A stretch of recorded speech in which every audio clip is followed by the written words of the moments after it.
tema de hoje é aprenda a vencer o medo. Aprenda a vencer o medo. E eu desejo falar sobre medo, porque todos nós temos os nossos medos. Todos nós temos os nossos medos. A gente tem medo, ou algumas pessoas, né? Eu já não tenho mais esse tipo de medo, mas tem gente que tem medo do futuro. Obrigado.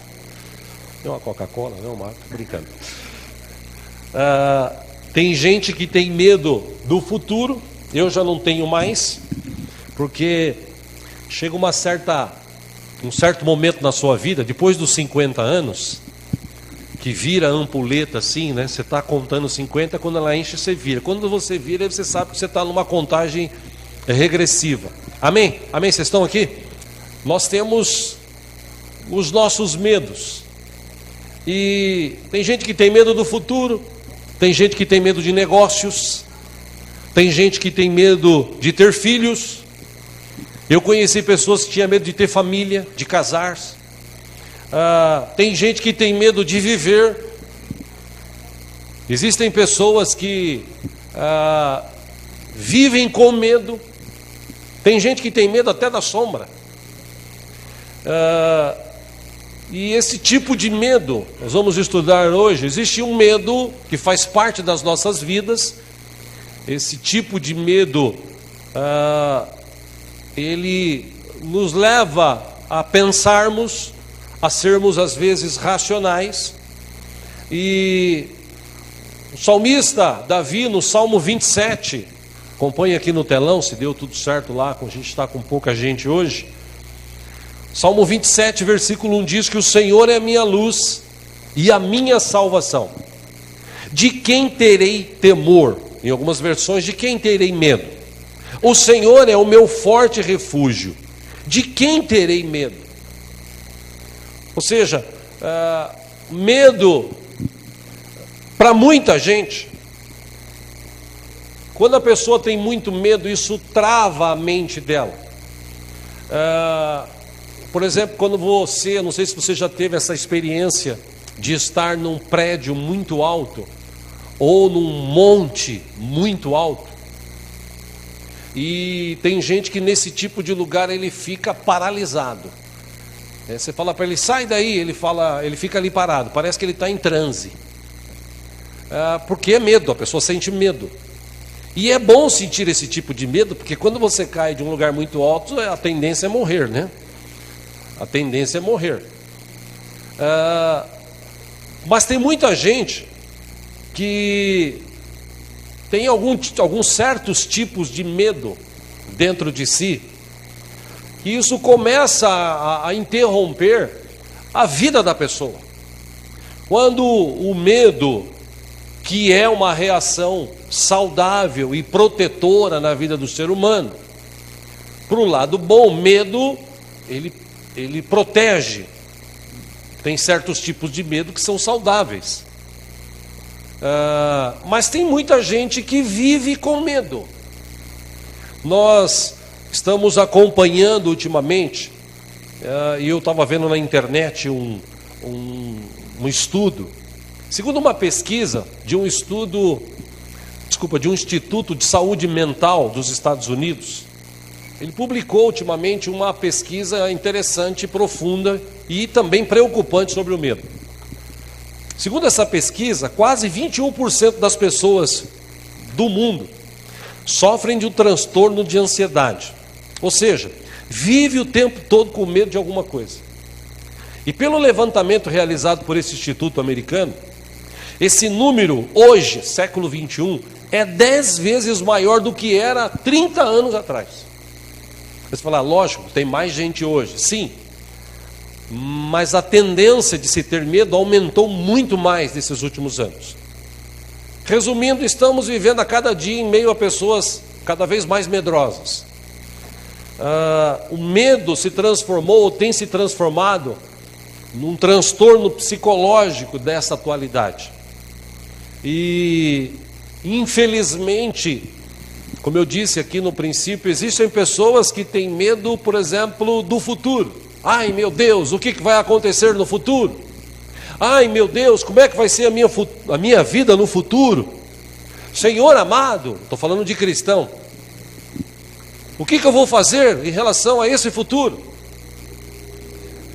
Tem gente que tem medo de viver.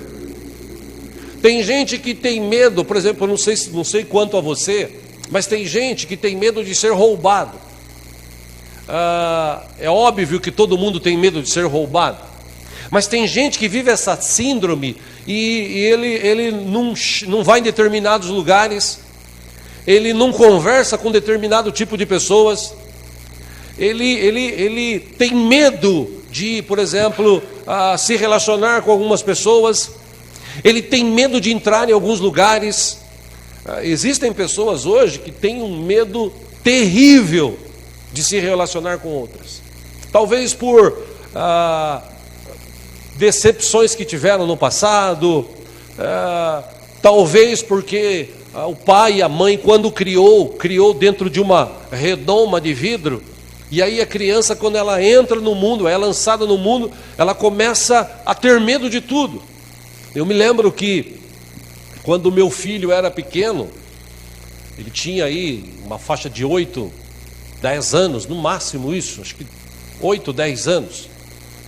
E ele estava estudando num lugar que era um pouco distante da onde a gente morava. Ele precisava pegar um ônibus para ir e um ônibus para voltar. O ônibus o deixava no ponto final, que era em frente à escola, e na volta ele tinha que pegar o ônibus e descer num ponto que a gente tinha estabelecido perto de casa, e a minha esposa ia acompanhar a volta dele. Naquela época a gente tinha muita dificuldade, a minha esposa, a gente optou por ela ser dona de casa e cuidar do meu filho, educá-lo e cuidar dele, e não fazer como muitos hoje, que põem filho no mundo e larga na escolinha, larga na creche e sai para trabalhar. E você vê que tem gente hoje, eu estou falando isso porque tem gente hoje, moças hoje que com 18, 17, 19 anos acabam ficando grávidas e engravidam, e mal a criança tem 6 meses, ela já leva para a creche e larga lá. Mas ela vai trabalhar? Não, na maioria das vezes não, ela vai ficar em casa assistindo televisão, mas ela larga lá porque ela não quer cuidar. E na nossa época a gente optou, em vez de ela trabalhar, o custo que tinha de escolinha, o custo que tinha de transporte, a gente optou para que ela ficasse em casa e cuidasse dele. E eu me lembro que nessa época, principalmente minha esposa, mulher é assim, né? Mulher é mãe, é protetora. Eu me lembro que ela tinha um pouco de medo. Escuta, será que vai dar certo? Será que vai acontecer alguma coisa? Será? Não, calma, vamos fazer um teste. Os primeiros dias fomos juntos, depois colocamos, aí depois esperamos que a professora, alguém da escola colocasse ele no ônibus, ele voltava, e não era um ônibus pago, era um ônibus circular da cidade lá de Osasco, onde nós morávamos. E com o passar do tempo, 1 mês, 2 meses, ele foi se acostumando com aquilo, e nós também fomos nos acostumando. É óbvio que a gente tinha aquela preocupação de o ônibus levar ele no lugar certo e tal, mas a gente confia em Deus. A gente sabe que Deus também cuida da gente, porque se Deus não cuidar da gente, quem que vai cuidar, né? Mas a verdade é que eu conheci também amigos, casais, que criaram o filho assim dentro de uma redoma, que tinham medo de deixar, então ele levava aquilo, ele buscava ali, ele fazia isso, ele fazia aquilo. E quando cresceram, essas crianças, quando se tornaram adolescentes, jovens, não estavam preparadas para enfrentar as coisas do mundo. Sempre estavam buscando no pai, na mãe, aquela coragem, aquela resposta e tal. E como pais, nós precisamos aprender a educar os nossos filhos para viver o mundo lá fora. E como assim, pastor, viver o mundo lá fora? O mundo lá fora não é fácil. O mundo lá fora é de muita mentira, é de muito engano. O mundo lá fora é de muita perseguição. O mundo lá fora é de muita falcatrua. E nós, como pais, a gente tem que aprender a ensinar os filhos. De que forma? Sendo um modelo para eles. E esse modelo que nós podemos ser, a gente demonstra confiança em Deus, sabendo que Deus sempre vai suprir. E eu me lembro que uma vez, nessa pegada que eu estou mostrando, Eu já falei sobre isso aqui na igreja, mas é sempre bom repetir. Uma vez nós saímos da igreja lá de Osasco, indo embora para casa, a gente tinha o hábito de comprar uma pizza no final da noite ou no final do culto, passava numa pizzaria de um amigo, e graças a Deus esse amigo se converteu, inclusive faz parte aqui da igreja hoje. Ele não tem mais a pizzaria, mas tem Jesus no coração, graças a Deus, né? E quando um domingo, a gente não tinha dinheiro, e meu filho falou, nessa época ele devia ter uns 10, 11 anos, falou: pai, vai comprar pizza hoje? Eu falei: não, hoje eu não vou comprar porque eu não tenho dinheiro. E ele falou: pai, faz o cheque. Ou seja, ele tinha uma confiança que o pai ia de alguma forma suprir. E muita gente hoje que se diz cristã, ela tem medo de viver a vida, tem medo do futuro, tem medo das coisas que vão acontecer, porque não confia em Deus, porque não conhece Deus. Quando eu conheço Deus, quando eu confio em Deus, eu creio que de alguma forma Deus vai suprir, que o meu futuro está debaixo da potente mão do Senhor, que Deus cuida de mim, e que de alguma forma Deus vai fazer um milagre, se for preciso, como aconteceu com Elias. Ele vai trazer, ou vai mandar o corvo trazer carne, ele vai tirar água de pedra, ele vai fazer aquilo que for preciso para sustentar a minha vida. Claro, se eu confio nele. É óbvio que eu vou fazer a minha parte, eu vou trabalhar, eu vou me esforçar, mas eu vou crer que Deus está suprindo, que Deus está comigo sempre. Ora, foi isso exatamente o que Davi escreveu aqui nesse texto inicial do Salmo 27. O Senhor é a minha luz, o Senhor é a minha salvação. De quem terei temor? O Senhor é o meu forte refúgio, de quem terei medo? Você falar de coragem, quando você fala de coragem na Bíblia, você fala de Davi. Davi era um cara muito corajoso. Davi enfrentou o urso, Davi enfrentou o leão, Davi enfrentou Golias. Davi era um cara, apesar de moço, franzino, baixinho, mas era um cara muito corajoso. E num dos salmos mais clássicos da Bíblia, escritos por ele, eu gostaria de ler, eu sei que muitos de nós sabem de cor e salteado, mas eu gostaria de ler, versículo por versículo, para a gente relembrar, em nome de Jesus. Salmo 23, vamos ler juntos. Se você trouxe a sua Bíblia, vamos ler juntos. Deus é bom.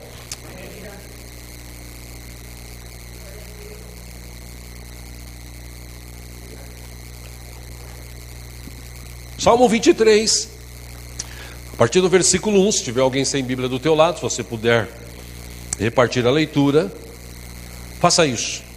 Salmo 23, 1 diz: o Senhor é o meu pastor, de nada terei falta.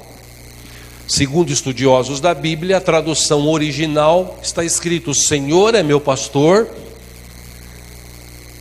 e Ele não me falta. Por que Davi escreveu isso? Porque ele sabia que se ele tivesse Deus como pastor da vida dele, nada iria faltar. Amém? Pergunto para você: você tem Deus como pastor de sua vida? Que bom. Versículo 2: em verdes pastagens me faz repousar e me conduz a águas tranquilas. Versículo 3: restaura-me o vigor, guia-me nas veredas da justiça por amor do seu nome. Versículo 4: mesmo que eu andar por um vale de trevas e morte, não temerei perigo algum. E ele diz: pois tu estás comigo, a tua vara e o teu cajado me protegem. Versículo 5, ele escreve: preparas um banquete para mim à vista dos meus inimigos. Tu me honras ungindo a minha cabeça com óleo e fazendo transbordar o meu cálice. 6, ele declara com convicção: sei que a bondade e a fidelidade me acompanharão todos os dias da minha vida. sei que a bondade e a fidelidade me acompanharão todos os dias da minha vida. Meu irmão, isso é fé. Isso aqui não é medo, isso é coragem.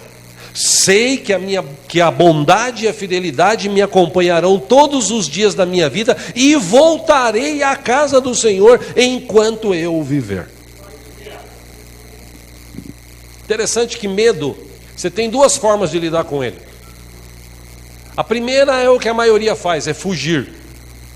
As pessoas se escondem num canto e ficam ali naquela ansiedade, naquela depressão, naquela tristeza, esperando as coisas acontecerem. Aí eu não vou entrar em detalhes, porque a psicologia explica várias formas da mente entender medo, as atitudes, as reações das pessoas em relação a medo. Eu não tenho tempo para falar sobre isso. Todavia, a primeira atitude que as pessoas têm em relação ao medo é fugir dele. Elas fogem porque elas têm medo. E quando eu falo desse tipo de medo, é o medo de enfrentar as dificuldades que nós passamos diariamente. Medo, por exemplo, de ficar doente. Medo de perder o emprego. Medo de um negócio não dar certo. Medo de Deus se esquecer da gente. Tem muita gente que tem esses tipos de medo e ele acaba se fechando. Ele acaba vivendo uma ansiedade. E eu não sei se você sabia, todavia, as pessoas que têm medo e se escondem e vivem essa ansiedade fechada, elas têm uma grande possibilidade de criarem úlceras e outros tipos de enfermidade dentro da sua vida. Isso geralmente vem através desse medo excessivo de coisas que as pessoas imaginam, por exemplo. Então, eu me lembro que uma vez, falando agora de dimensão espiritual, eu me lembro que uma vez, lá atrás, aqui no começo da igreja, nós tínhamos um pastor com a gente, e esse pastor, ele era bem, ele era batistão, né? Nada contra batista, longe disso, mas ele era aquele cara batistão, e ele não acreditava que existia demônio, ele não acreditava que existia essas manifestações aí do mal, então ele não acreditava e tal, e ele era convicto nisso. E quando ele passou aqui pela nossa igreja, essa igreja aqui foi uma escola para ele. E eu me lembro que naquela época havia uma pessoa, um rapaz, que ele tinha se convertido aqui na igreja, e ele tinha muito contato com o meu irmão, o pastor Marcos. E na época, ele, numa determinada noite, ele ligou para o meu irmão e falou: pastor, preciso urgente, o senhor vem na minha casa, porque uma das minhas irmãs aqui está endemoniada aqui, está só Jesus na causa. Ele falou: beleza, vou para aí. E nesse meio tempo, ele ligou para esse cara. Isso era por volta de uma meia-noite. Ele ligou para esse pastor e falou: escuta, a mulher dele atendeu, né? Nós vamos agora orar por uma pessoa que está lá com sérios problemas. Aí a mulher falou para o marido, ele falou: fala que eu não vou, fala que eu estou dormindo. Falou: não, pode acordar ele, que eu estou passando daqui a pouco de carro aí, e eu vou pegá-lo e ele vai ter que ir com a gente. E aí ele, tá bom, acordou, levantou, trocou de roupa, meu irmão passou de carro, pegou e foi nessa casa. Chegando lá, quando ele viu aquela cena, ele já automaticamente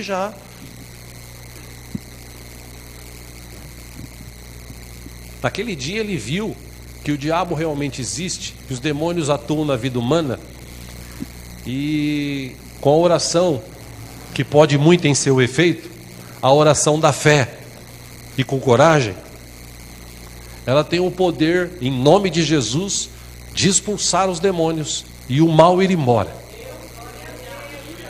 E quando ele viu isso aquele dia, acabou indo embora para casa, ele falou assim: meu Jesus amado, eu estava aqui com as pernas bamba, quase que eu fiz xixi nas calças.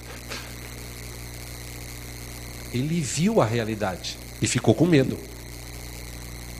E tem muita gente na igreja que o inimigo, o diabo, ele limita a ação das pessoas. As pessoas têm medo de enfrentar o mal.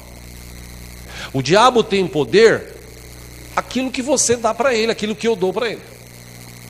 Porque Jesus disse isso claramente no livro de Mateus, quando ele ressuscitou e encontrou, está registrado no livro de Mateus, quando ele ressuscitou e encontrou os seus discípulos, ele disse: todo o poder nos céus e na terra me foram dados. Então Jesus disse: agora idem e pregai o evangelho a toda criatura, e se vocês beberem alguma coisa mortífera não vai fazer mal, e vocês colocarão as mãos sobre os enfermos, eles serão curados. Ou seja, Jesus falou: todo o poder está comigo. Ora, eu sempre digo isso aqui, o que sobrou para o diabo? Nada. Ele tem o poder que você dá para ele.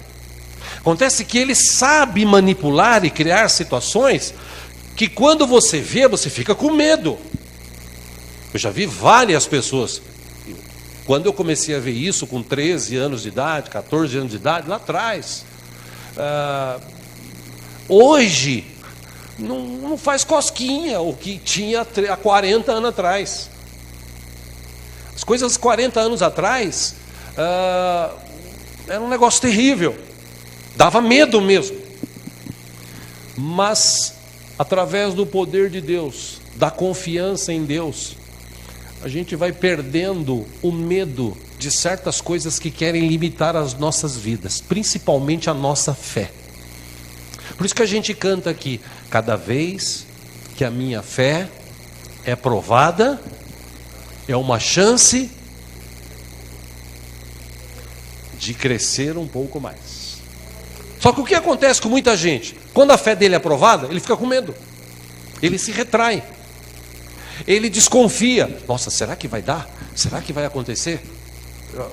Eu não quero ficar citando isso aqui, longe disso, mas é sempre bom lembrar. Quando a gente fala de dízimo, igreja, de oferta, isso mexe no bolso. Tem gente que tem medo. Eu não dou o dízimo porque eu tenho medo que vai faltar. Isso é medo. Por que a pessoa não entrega o dízimo? Ela fala assim: não, é porque eu não quero, eu não acredito. Bom, é um princípio bíblico. Eu entendo que é um medo.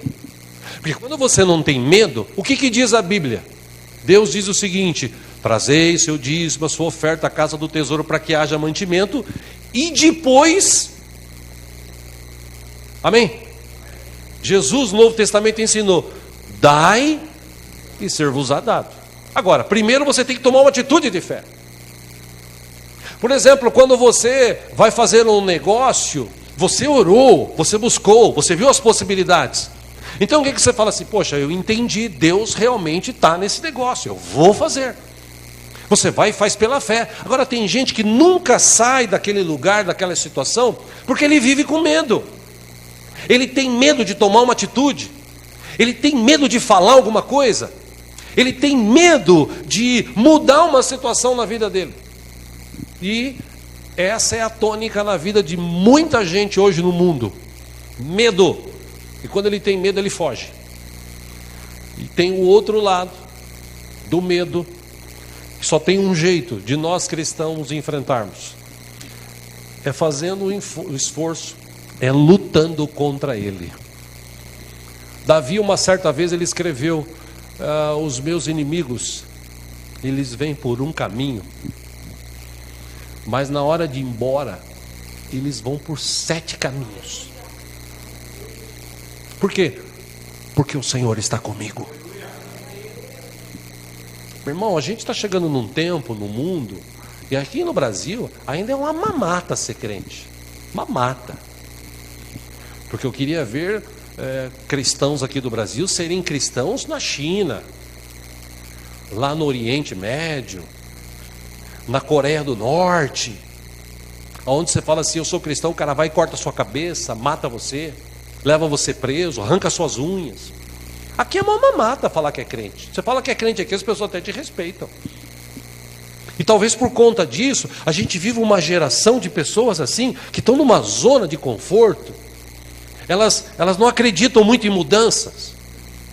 Elas acreditam muito no seu trabalho. Se eu trabalhar, se eu fizer... Meu irmão, Você só está trabalhando, você só está fazendo porque Deus tem misericórdia de mim e de você. A Bíblia diz que é Deus que dá capacidade de produzir riqueza.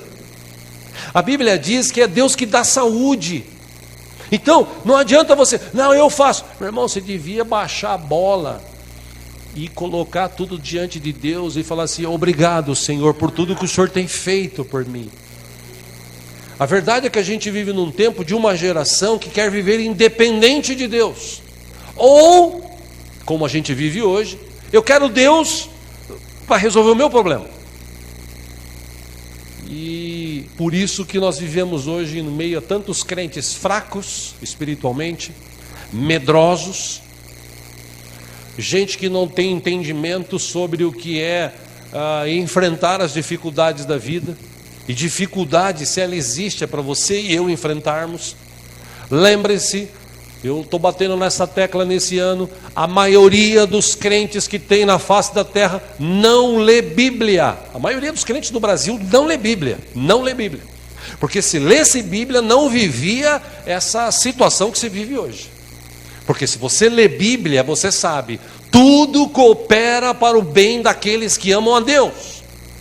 Se você lê Bíblia, você diz o seguinte: Deus está comigo todo o tempo. Agora, irmãos, é óbvio, teve gente no passado que sentiu medo. Isso é um fator da nossa vida. Sentir medo não é o problema. O problema é aceitar o medo e se submeter a ele. A gente pode até sentir medo. Por exemplo, vou citar um texto aqui no telão com a ajuda dos irmãos lá, Gênesis capítulo 15, no versículo 1, Deus estava falando com Abraão, e ele falou a Abraão numa visão, ele disse: não tenha medo, Abraão, eu sou o seu escudo, grande será a sua recompensa.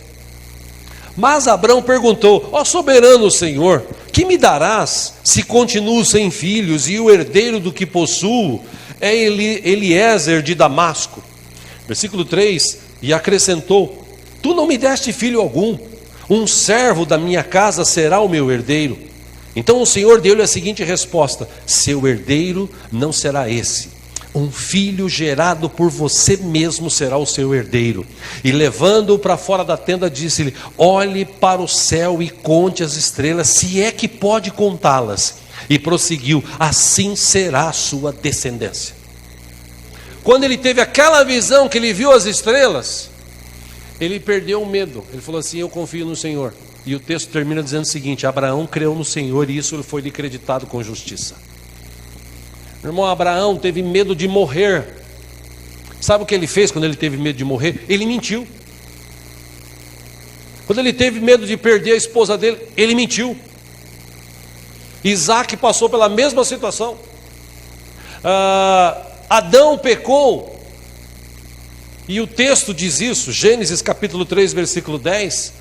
Quando Deus chega e fala: e aí Adão, cadê você? Ele fala: eu ouvi os teus passos no jardim e fiquei com medo, porque eu estava nu, por isso eu me escondi. Escuta, como assim se sentiu medo?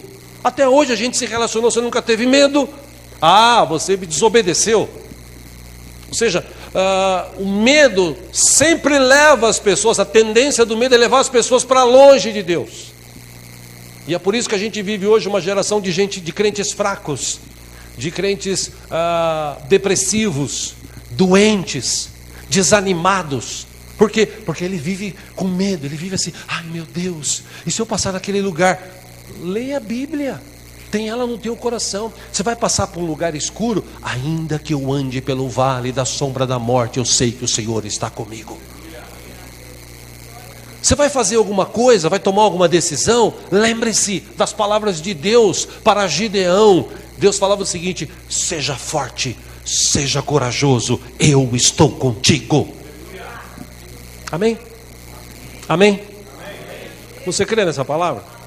Profetiza aí na vida do teu irmão do lado esquerdo, diga para ele assim: meu irmão, seja forte, corajoso, Deus é contigo. Não, pastor, é que você não sabe o que eu estou passando. Você não sabe o que eu estou passando. Medo é um negócio que limita a nossa fé, que limita a nossa vida. Se você olhar para a Bíblia, você vai ver a vida de Pedro. Pedro era aquele cara impetuoso. É interessante que ele está no barco com os discípulos, Jesus vem andando sobre as águas de noite. A primeira impressão foi medo. Um fantasma! Aí Jesus fala: ei, calma, sou eu. Aí Pedro fala: se é o Senhor, deixa-me ir ter contigo, pois venha. E ele, tiblufe, foi até perto de Jesus, ô Jesus e tal. Só que quando ele chegou perto de Jesus, aí ele olhou para um lado, olhou para o outro. Ih, rapaz, como é que pode um ser humano andar em cima da água? Afundou. A verdade, meus irmãos, é que o medo faz a gente perder até a visão que a gente tem em Cristo Jesus.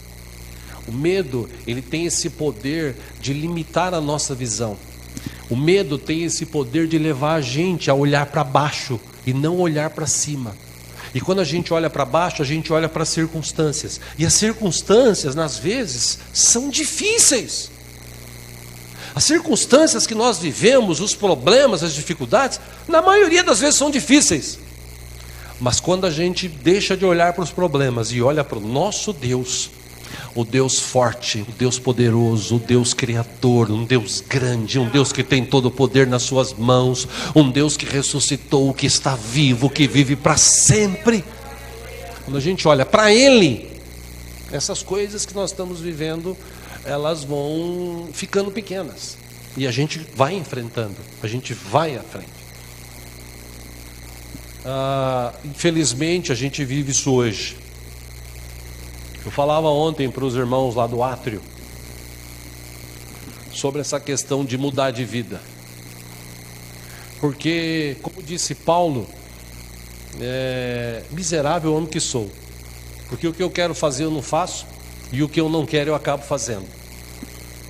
Eu dizia para aqueles irmãos ontem: você tenha toda a oportunidade de dar um passo de fé, de colocar na tua cabeça que você conheceu um Deus vivo e poderoso, que pode resgatar a tua vida, pode perdoar todos os teus pecados, pode restaurar a tua família, pode transformar você num homem de bem, pode trazer de volta o teu relacionamento conjugal.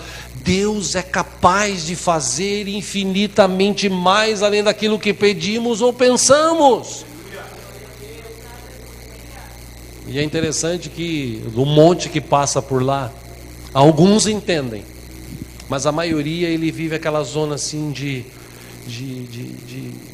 limitação, de medo. Ele fala assim: não dá para mim não dá. Mas vamos lá, não, para mim não dá.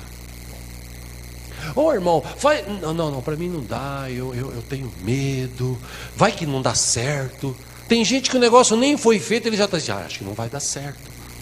Tem gente que vai no médico, tem uma consulta, ele chega, já pensou se chegar no médico, o médico falar assim para ele: nossa, você está morrendo. Já pensou se o médico fala para você: faz um exame. Exame por quê? O que o senhor viu? Tem gente assim. Tem gente que tem medo desse tipo de conversa com o médico. Ou seja, nós vivemos num tempo de muita tecnologia, de muito conhecimento, mas de muitas pessoas medrosas. E você sabe por quê? Porque as pessoas deixam de ler a Bíblia. A Bíblia é a palavra escrita de Deus. Quanto mais eu ler a Bíblia, mais a minha fé é alimentada, mais palavra eu vou ter para declarar sobre tudo que tem acontecido na minha vida. Escuta, você não tem medo da dificuldade do Brasil? Hoje mesmo eu estava almoçando num lugar perto do hospital onde estava com a minha esposa, levar para ver a irmã dela que passou por uma cirurgia, e a gente estava almoçando num lugar pequenininho. Aí tinha uma senhora que estava lá falando: vê, esse presidente não faz nada. Aí uma outra que estava sentada falou assim: escuta, o cara faz 6 meses que está lá, dá um tempo, né? Espera um pouquinho. E por que eu estou relacionando isso? Porque tem gente que ele vive com medo. E essa mulher que falou isso, falou assim: não, porque eu tenho medo de não dar certo. Não, escuta, pior que tá, não fica. A situação está até melhorando. Não, porque o Brasil, Deus me livre, porque, nossa, como tem gente pessimista. Irmão, a gente tem que acreditar, a gente tem que orar. A gente tem que provar Jacó, a quem escolhi, vocês descendentes de Abraão, meu amigo. Versículo 9: eu os tirei dos confins da terra, de seus recantos mais distantes, e os chamei. Eu disse: você é meu servo, eu o escolhi e não o rejeitei. Por isso, não tema, estou com você. Não tenha medo, pois eu sou o seu Deus. Eu o fortalecerei e o ajudarei e o segurarei com a minha mão direita vitoriosa. Palavra de Deus, Bíblia. Se os cristãos soubessem ler e entender a Bíblia, não vivia-se esse medo excessivo que se tem hoje. Porque, meu irmão, em qualquer lugar que a gente está, Deus está com a gente. Eu não sei se você crê assim, mas eu creio que aonde eu estou, Deus está comigo e eu estou com Ele. Eu creio no amor de Deus, eu creio no poder dEle, eu creio na presença dEle, eu creio na palavra dEle.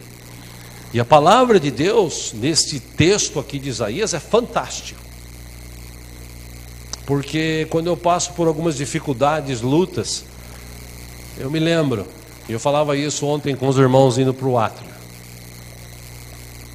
Na minha vida, seja pastoral, familiar, profissional, eu sempre enfrentei vários problemas, várias dificuldades, várias lutas. De algumas delas eu até tive medo. Aliás, eu me lembro, me veio à mente aqui agora, e eu vou encerrar falando sobre isso, para aguçar a tua fé. Eu me lembro que há muitos anos atrás, meu filho devia ter 1 ano de idade. Se ele tivesse 1 ano de idade, faz 30 anos. Eu me lembro que nesses 30 anos atrás, eu tinha medo de algumas coisas. Confesso isso para vocês. E uma das coisas que eu tinha medo era de faltar sustento para a família. Apesar de eu estar trabalhando, eu tinha medo. Até o dia que eu perdi o emprego.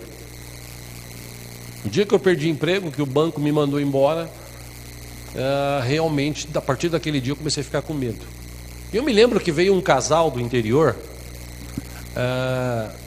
visitar a gente, e veio com eles um casal da cidade onde eles moravam. E a gente sentou e eu comecei a falar: rapaz, a gente está numa dificuldade, está numa luta, cara. Eu não sei o que vai ser da nossa vida, porque, poxa, uma dificuldade que a gente vive. Às vezes a gente não tem o que comer, rapaz. Que luta.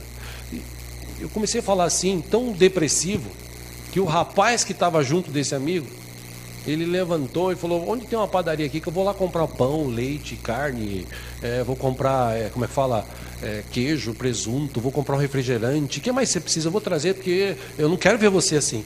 E na verdade, não estava faltando. Mas a mente da gente, ela é tão fechada, que você perde o emprego, você parece que perdeu o sentido, você começa a falar até bobagem. Naquela hora, eu caí em si da bobagem que eu estava falando. Eu falei: não precisa não. Não, pelo amor de Deus. A partir daquele dia, eu comecei a mudar até meu hábito de falar sobre as coisas. Eu comecei a orar e falar assim: não, Deus, eu creio que o Senhor está comigo. Eu creio que o Senhor não vai deixar faltar. Eu estou desempregado hoje, mas o Senhor vai abrir a porta. Eu creio no sustento do Senhor. Ou eu creio na tua palavra, eu não creio. E eu creio na tua palavra. Aquilo ali foi uma situação que me levou a refletir, a pensar. E desde então, graças a Deus, nesses últimos 30 anos, passei por lutas, passei por dificuldades, perdi uma empresa que eu tinha, perdi carro, passei por muitas dificuldades, mas nunca perdi a minha fé no Senhor Deus. Nunca. E me lembro que dentro dessas dificuldades, em 99, surgiu a possibilidade de ir para Israel. E era um sonho que tinha um desejo, só que não tinha dinheiro. Ainda estava nessa fase de dificuldade. Mas eu me lembro que o dono da agência, já falei também sobre isso aqui, disse para mim e para o meu irmão, falou: vocês precisam vender 6 passagens, que a 7ª sai de graça. E o meu irmão falou para ele, mas será que vende 6 passagens? Ele disse, Diego, Marcos, se vocês trabalhar, acreditar em Deus, vocês vão vender. E a gente saiu dali com toda a fé, sem medo. Fomos lá em Araçatuba, fomos em Tatuí, fomos em Sorocaba e não vendemos nada. Acabamos vendendo 2 meses antes, na região aqui, as 6 passagens. A minha veio de graça e eu fui viajar. E Deus nos abençoou, a gente teve experiências maravilhosas lá. Eu estou te falando isso não porque eu sou melhor do que você. O que eu estou querendo te mostrar é que o medo também já bateu na minha porta. E algumas vezes eu fugi dele. Mas de 30 anos para cá, eu comecei a enfrentar. Se eu falar para você que eu não tenho medo hoje, eu sou mentiroso, eu ainda tenho medo. Mas toda vez que o medo aparece, querendo apresentar uma situação, eu piso firme e falo, eu sei em quem tenho crido, e Ele é poderoso para me dar a vitória. Sabe, meu irmão, minha irmã, a gente precisa começar a viver pela fé. A gente precisa começar a acreditar mais nesse Deus poderoso que nós servimos. Que a gente vive uma geração assim, parada, devagar, que não ora, que não lê Bíblia e quer ser abençoado.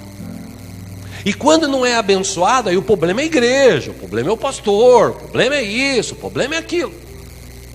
Aí eu vou trocar de igreja, aí eu vou trocar de religião, para aqueles que têm o evangelho como religião.